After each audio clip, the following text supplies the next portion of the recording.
magbalik loob at bigyan ng bagong pag-asa. Ito ang panawagan ni Senador Christopher Bongo kaugnay sa tuloy-tuloy na pagsuporta at pagpapatibay sa National Task Force to End Local Communist Armed Conflict o NTF-ELCAC. Ito'y upang tulungan ang mga dating rebelde sa kanilang pagbabalik loob. Sa isang panayam, inilahad ni Go ang nararamdaman nito tuwing mayroong sundalong nasasawi. Ani Go, masakit para sa kanya na mayroong nauulilang pamilyang Pilipino. Kaya naman dapat anya ay hikayatin ang mga Pilipinong naging rebelde na magbalik loob sa pamahalaan. Ipinanawagan naman ito ni Senator Go matapos ang engkwentro ng militar sa miyembro ng New People's Army o NPA sa Bukidnon noong araw ng Pasko, Disyembre 25 nitong nakaraang taon.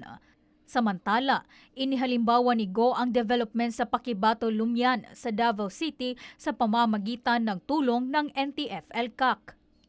Anya, dahil dito naiengganyo ang mga naging rebelde na mas magandang mamuhay sa bayan.